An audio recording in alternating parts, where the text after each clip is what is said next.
Selamat pagi, Om Swastiastu, simak keseruan wisata religi ke Pura Lingsar Lombok.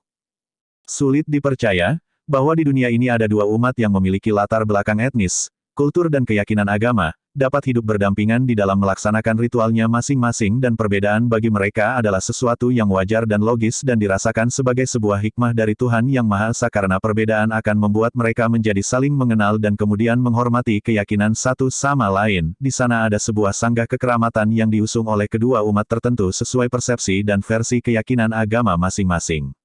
Dalam hal tertentu, mereka dapat mengerjakannya bersama-sama dan di lain hal hanya boleh dikerjakan umat yang bersangkutan.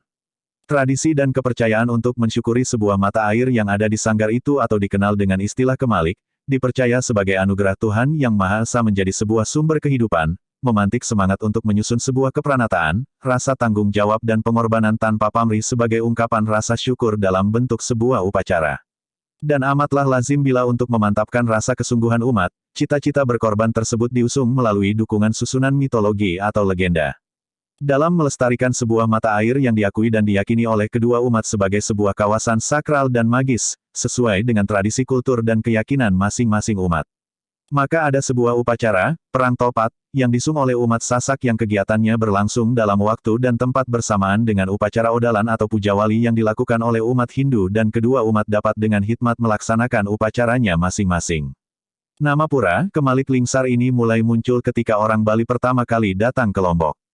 Rombongan orang Bali tersebut berasal dari Karangasem yang jumlahnya tanda kurang lebih 80 orang. Kedatangan mereka mendarat di pantai barat dekat Gunung Pengsong, Lombok Barat. Dari Gunung Pengsong rombongan raja tersebut melanjutkan perjalanan ke Perampuan, lalu ke Pagutan kemudian ke Pagesangan. Rombongan ini dipimpin oleh 3 orang, yaitu dari Pagesangan, rombongan berjalan kaki tetapi belum menemukan tanda. Sesampai rombongan di daerah Punikan, seluruh anggota rombongan merasa haus dan lapar sehingga beristirahat untuk makan minum. Setelah selesai makan tiba-tiba ada suara seperti letusan dan bergemuruh. Kemudian mereka mencari asal suara tersebut yang ternyata adalah sebuah mata air yang baru meletus, lalu ada wahyu mengatakan kalau sudah menguasai Lombok maka buatlah pura di sini. Kemudian luapan air itu diberi nama Ai, Mual yang artinya air yang mengalir. Selanjutnya nama Ai, Mual berubah menjadi Lingsar. Lingsar berasal dari kata ling, yang artinya wahyu atau sabda dan sar, yang artinya syah atau jelas. Jadi Lingsar artinya wahyu yang jelas. Sedangkan sumber mata airnya terletak tidak jauh dari daerah tersebut, dan diberi nama Ai, Mual air timbul, yang letaknya di sebelah timur Lingsar. Pura, Kemalik Lingsar diduga pembangunannya dilakukan pada tahun 1759, yaitu tahun berakhirnya kekuasaan Mataram yang pada waktu itu berpusat di Cakranegara. Pembangunan Pura Lingsar oleh Raja Ketut Karangasem Singosari dimaksudkan untuk menyatukan secara batiniah masyarakat Sasak dengan masyarakat Bali. Pura Lingsar dibangun berdampingan dengan Kemalik Lingsar yang merupakan tempat pemujaan masyarakat Sasak.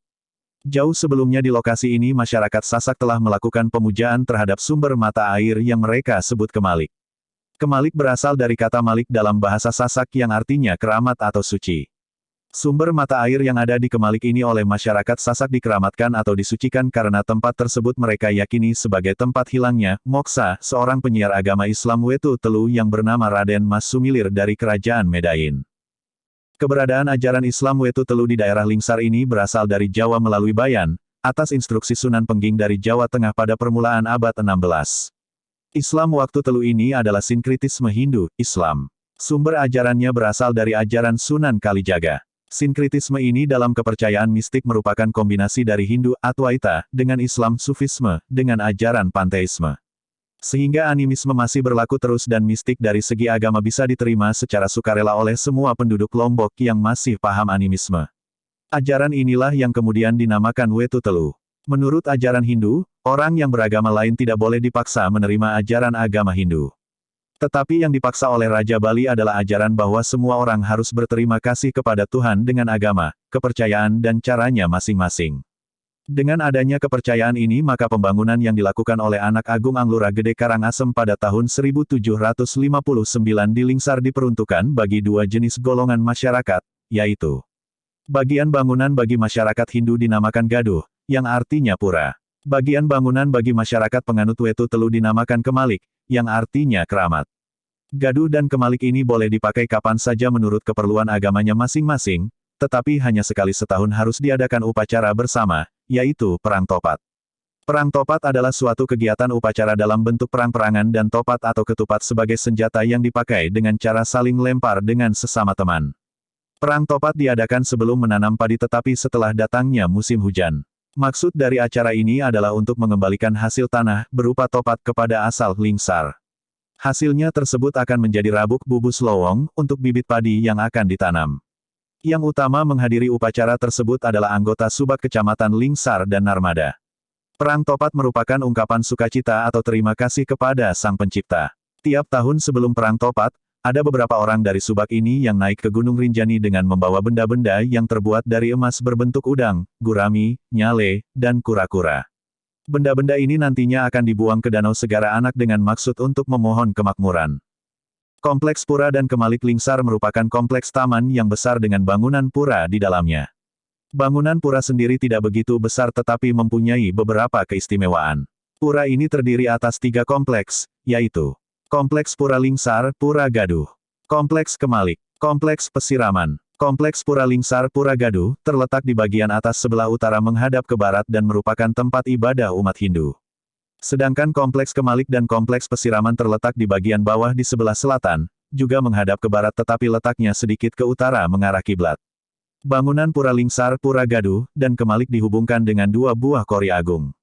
Di halaman luar, Bencingah, Pura Lingsar dan Kemalik terdapat 3 buah bangunan balai. 2 buah balai jajar di halaman barat pura dan sebuah balai bundar. Kedua bangunan balai jajar ini merupakan tempat kegiatan kesenian dan beristirahat bagi umat yang bersembahyang, berbentuk segi 4 panjang, bertiang 6 sekenem. Atapnya berbentuk limasan dan terbuat dari seng, lantai dari batu bata dengan ketinggian 0,66 meter dari permukaan tanah, panjang 10,71 meter dan lebar 5,25 meter.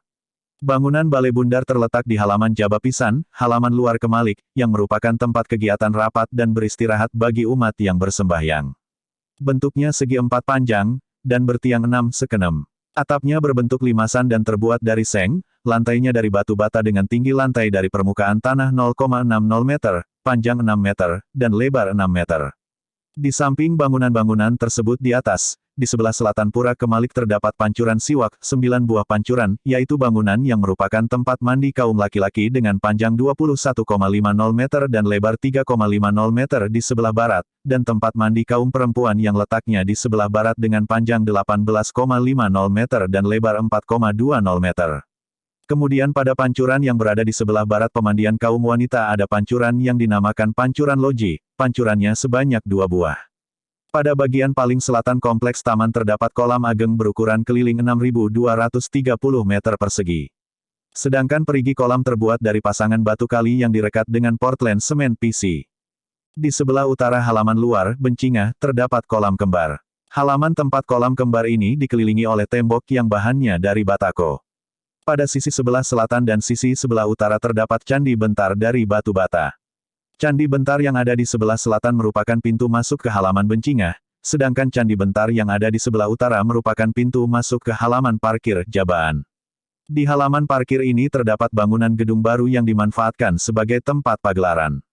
Di sebelah utara, paling ujung utara halaman Jabaan terdapat 2 buah gapura yang merupakan bangunan lama dengan bentuk seperti pilar tinggi dari batu bata. Berdasarkan fungsinya, bangunan-bangunan yang terdapat di Pura Taman Lingsar ini dapat kita kelompokkan menjadi 3 kelompok bangunan, yaitu A. Kompleks Pura Lingsar, Pura Gaduh. Pura ini dikelilingi oleh tembok dari batu bata dengan tinggi 3,51 meter, tebal 85 cm, dan diberi pintu utama di sebelah barat bagian tengah. Tembok batu bata ini disebut pula Kori Agung. Bagian dalam halaman pura, jeroan pura, terdapat bangunan-bangunan suci, di antaranya adalah 1. Balai Banten. Fungsinya sebagai tempat sarana upacara, terletak di sebelah barat, bentuknya 4 persegi panjang, bertiang 6 sekenem atapnya berbentuk limasan terbuat dari genteng, berlantai batu bata dengan tinggi 60 cm dari tanah. 2. Penyungsungan Betara Gunung Agung. Fungsinya sebagai pemujaan Betara Gunung Agung, terbuat dari batu bata dan batu padas tanpa atap. Badan pelinggih dari bangunan ini penuh dengan hiasan bunga Padma dan relief punakawan yang ada dalam cerita pewayangan. 3. Penyungsungan Betara Alit Sakti di Bukit. Bangunan ini untuk sebelah barat dipuja sebagai tempat betari ibunya Betara Alit Sakti, anak Agung Ayu Rai, Bereba, yang mengarah ke bukit, sedangkan sebelah timurnya dipuja sebagai tempat Batara Alit Sakti, Betara di Bukit. Bentuknya 4 persegi panjang bertingkat 2 dengan 6 buah tiang, sekeenam atapnya berbentuk limasan dan terbuat dari ijuk, dan lantainya terbuat dari batu bata. Penyungsungan Betara Ngerurah. Fungsinya adalah tempat pemujaan, bersemayamnya Ratu Ngurah. Terbuat dari batu bata dan tanpa atap. Penyungsungan Betara Gunung Rinjani, fungsinya sebagai tempat pemujaan Betara Gunung Rinjani. Bentuknya menyerupai 4 persegi panjang bertingkat, dasarnya dari batu bata dengan tinggi 6 meter dari tanah dan berhiaskan bunga padma dan relief wayang, beratap ijuk. Balai Banten, fungsinya sebagai tempat sarana upacara. Terletak di sebelah timur, bentuknya 4 persegi panjang bertiang 6 sekeenam atapnya berbentuk limasan dari genteng, berlantai batu bata dengan tinggi 60 cm dari tanah. Balai Pararianan, fungsinya sebagai tempat peristirahatan sebelum, sesudah sembahyang. Terletak di sebelah barat dan timur, berfungsi sebagai tempat peristirahatan dan tempat untuk mempersiapkan sesajen yang akan dipersembahkan. Bentuknya 4 persegi panjang, bertiang 6 sekeenam atapnya berbentuk limasan dari genteng, dan lantainya terbuat dari batu bata dengan tinggi 50 cm dari tanah. Balai Pawedaan, berfungsi sebagai tempat pendeta memimpin upacara. Bentuknya 4 persegi panjang, bertiang 6 sekeenam dan ditunjang oleh 4 buah pilar dari batu bata yang diplester semen dan kapur serta dibatasi masing-masing oleh 4 buah tiang kayu. Atapnya terbuat dari genteng, sedangkan atap serambinya dari seng. Lantainya terbuat dari batu bata. Kompleks ini dikelilingi oleh tembok dari batu bata yang sekarang keadaannya sudah dipugar. Tembok aslinya terbuat dari tanah dan sekarang sudah tidak ada lagi. Di sisi sebelah barat diberi pintu utama yang disebut Kori Agung Pemedal. Di sisi sebelah selatan terdapat 2 buah pintu untuk menuju ke kompleks pesiraman.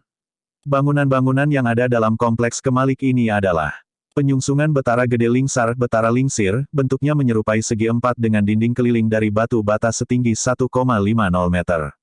Terdapat sebuah pintu masuk di sebelah selatannya. Bangunan ini dibuat dengan atap dari seng. Di sini tampak banyak batu-batu yang dibungkus kain putih yang disebut petaulan atau pratina.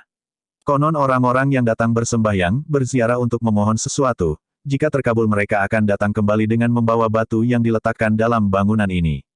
Jumlahnya 2 buah dan menempel pada tembok keliling di sebelah timur, bagi umat Hindu.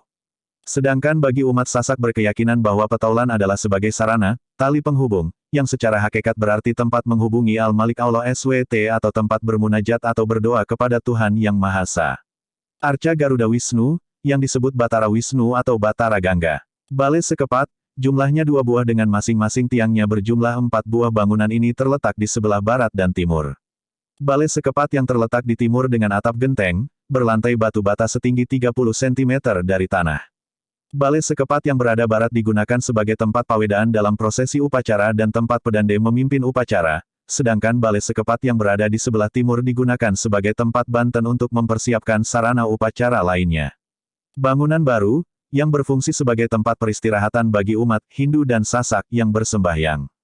Kompleks pesiraman ini terbagi menjadi 2 bagian, yaitu pesiraman laki-laki permandian untuk kaum laki-laki, dan pesiraman perempuan permandian untuk kaum wanita. Sewaktu Kerajaan Karangasem Lombok masih berkuasa, raja dan keluarganya mandi di kompleks pesiraman ini sebelum melakukan persembahyangan. Kompleks ini dikelilingi oleh tembok dengan tinggi 2 meter yang terbuat dari batu bata dan di bagian sebelah baratnya terdapat sebuah pintu masuk.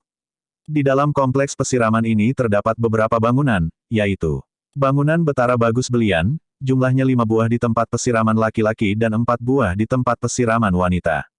Kedua kelompok bangunan ini letaknya agak di bawah, berbentuk 4 persegi panjang dengan dinding dan lantai dari batu bata. Pada bagian selatan bangunan ini terdapat tangga naik untuk menuju halaman pura. Pancuran, bangunan pancuran ada 2 buah yaitu di sebelah timur dan barat yang masing-masing bangunan tersebut dilengkapi dengan 9 buah pancuran, yang sebelah timur untuk laki-laki dan sebelah barat untuk perempuan. Kedua pancuran tersebut dimanfaatkan oleh setiap orang yang ingin membersihkan diri sebelum melakukan persembahyangan. 3. Pancuran Loji. Fungsinya adalah pada tempo dulu digunakan sebagai tempat pemandian anak agung dan istri permaisuri. Demikian sekilas tentang Pura dan Kemalik Lingsar, sebuah peninggalan sejarah purbakala yang harus dilestarikan. Sumber, Dinas Pariwisata Seni dan Budaya Lombok Barat. Terima kasih sudah menonton, matur suksema. Salam sehat dan sukses selalu.